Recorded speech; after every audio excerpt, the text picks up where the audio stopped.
Hola, ¿qué tal? Soy el Dr. San Agustín y en este vídeo voy a hablar de la terapia racional emotivo-conductual de Albert Ellis. Es una terapia muy importante que forma parte de las terapias cognitivo-conductuales y concretamente se considera una terapia cognitiva.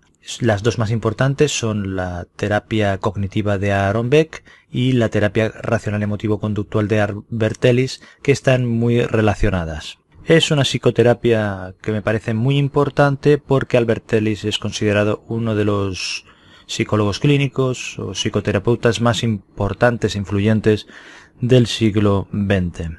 Empezó Albert Ellis en los años 50 con psicoanálisis, pero lo dejó y en sus escritos afirma que no obtenía resultados y empezó a centrarse en el diálogo interno de las personas y ver que estaba directamente relacionado con sus emociones. ¿Cuál es el presupuesto de la terapia racional emotivo-conductual?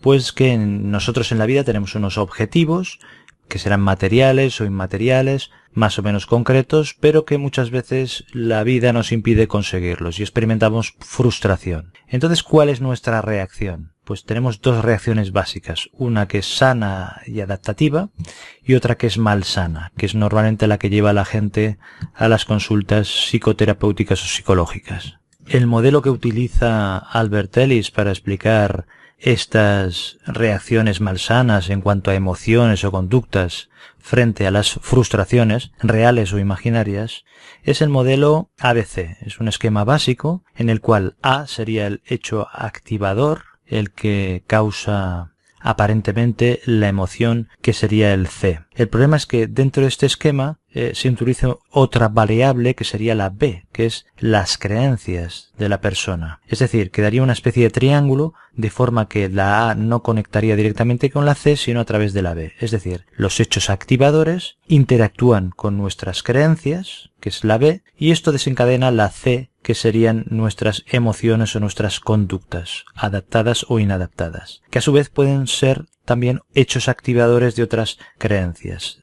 Esto desencadena pues un círculo vicioso o virtuoso según dé lugar a reacciones sanas o malsanas. Aquí la B es muy importante porque son las creencias, forman parte del diálogo interno y nuestras evaluaciones de lo que pasa, de la realidad que está ocurriendo. Estas creencias se distingue, Albert Ellis distingue entre creencias racionales e irracionales. Las creencias racionales son las que son más adaptadas y las irracionales son las más inadaptadas. Entonces, ¿en qué consiste en estas creencias irracionales, que son las que el terapeuta busca detectar? Pues son creencias que son de base exigencias dogmáticas o absolutas acerca de la realidad de los demás o de uno mismo. Son, concretamente, el afirmar que yo debo hacer las cosas bien y ganarme la aprobación de los demás, y en caso contrario soy malo. Esto da lugar a situaciones de ansiedad, depresión, vergüenza, culpa. La segunda es acerca de los demás, que los demás deben tratarme bien y deben ser amables y justos conmigo, y en caso contrario son malos y merecen un castigo, y normalmente esto conducirá a ira o también a agresión pasiva y en casos extremos a actos de violencia. Y la tercera exigencia absoluta o dogmática es que el mundo debe darme lo que quiero y no darme lo que no quiero. En caso contrario es terrible, no lo puedo soportar y esto sería una creencia que da lugar a autocompasión, a postergación y a también emociones de tipo negativo. Son tres exigencias absolutas, rígidas y dogmáticas que están en el núcleo o en la base de muchas reacciones emocionales o conductuales malsanas o inútiles.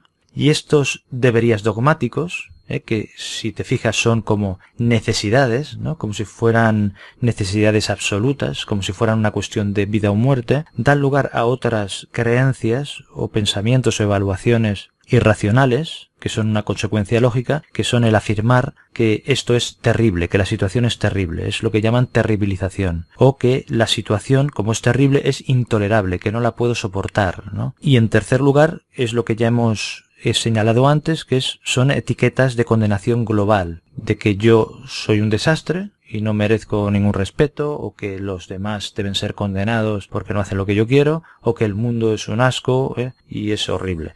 Es una valoración global negativa de uno mismo, de los demás o del mundo. Entonces, ¿cómo se hace en esta terapia para cambiar esto, para cambiar estas creencias rígidas y dogmáticas por unas creencias más adaptadas, más en forma de preferencias, o que sean unas creencias más flexibles. Pues el proceso se hace por la D, el debate, O sea, el modelo ABC se transforma en modelo ABCDE. La D sería el debate o discusión de estas ideas irracionales y la E sería una filosofía racional consecuente del debate, que es el objetivo.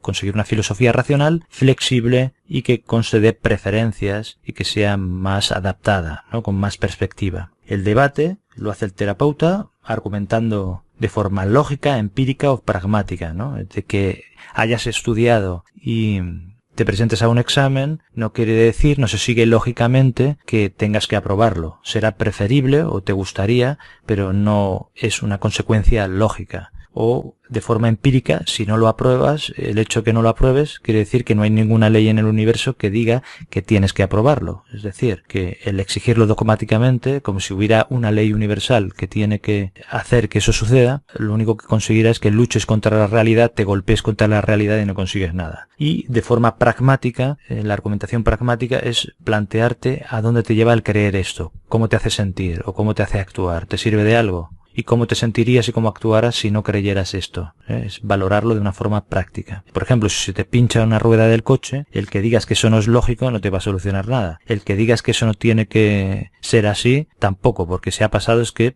puede pasar perfectamente. Y el de estar dándole golpes a la rueda, quejándote, como si fuera culpa de ella, el que se ha pinchado tampoco te va a solucionar nada. Que parece ridículo, pero un poquito va por ahí la idea. El objetivo final es conseguir esto, una filosofía racional que sería la C. La sesión con un psicoterapeuta que utilice esta terapia racional emotivo-conductual será un estilo directivo, pero activo y también educativo, como si fuera un profesor, con una aceptación incondicional del cliente o del paciente, con empatía, pero con estilo vigoroso y directivo y didáctico.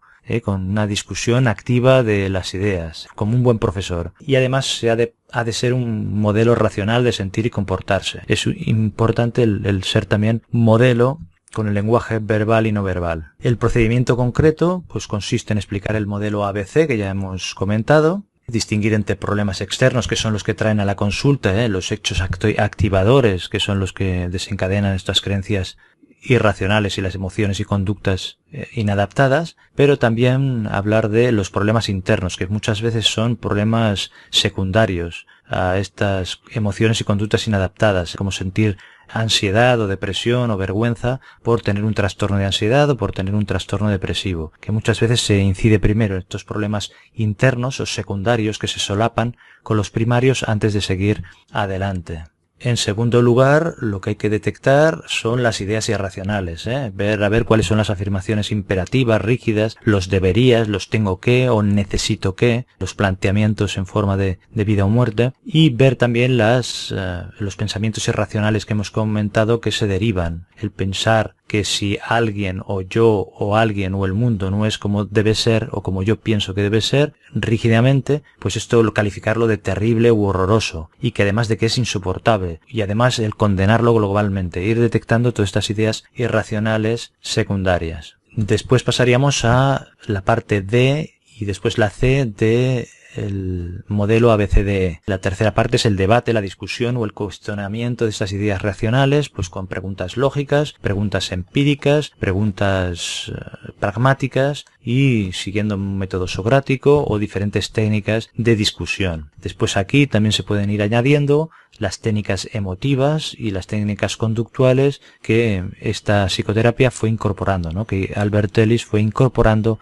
con el paso de los años. El objetivo es que diferencie el cliente o el paciente entre lo que quiere y lo que necesita, entre lo que desea y las exigencias o lo que exige, entre lo que es molesto y lo que es insoportable, o entre lo que son inconvenientes y lo que son horrores. Constaría de 4 partes. A sería la adversidad, B, creencias irracionales, C, consecuencias emocionales y conductuales, D, debate y cuestionamiento de las creencias irracionales y E, nuevas creencias racionales. Al final, el cuarto punto sería la consecuencia o la consecución de una nueva filosofía vital, la E, ¿no? Trabajar y fortalecer el hábito de las nuevas creencias racionales, incluso exponerse a situaciones activadoras, las A, para poner en práctica lo aprendido. Se ponen ejercicios y deberes para casa o para la vida cotidiana para trabajar de forma constante. Se trabajan también las posibles recaídas para que no eche por la borda el usuario o el paciente todo lo que ha aprendido y para que así vaya progresando de forma más o menos continua o con más o menos fluctuaciones a una filosofía de vida más racional, más adaptada, con más perspectiva. Estas creencias racionales pues serían las opuestas a las irracionales que hemos comentado antes. Serían preferencias flexibles acerca de las cosas, ¿no? Acerca de uno mismo, de los demás y del mundo. Las cosas prefieres que sean de una determinada manera, pero no exiges que tengan que ser así. Son ideas o creencias anticatastrofistas. Que exista algo o un hecho adverso no quiere decir que sea catastrófico u horrible o terrible, sino que es malo o inconveniente. También que sea la tolerancia a la frustración mayor, tener una mayor resiliencia, no afirmar que cuando pasa lo que no te gusta, pues que es insoportable, o que no lo puedes soportar o que es intolerable.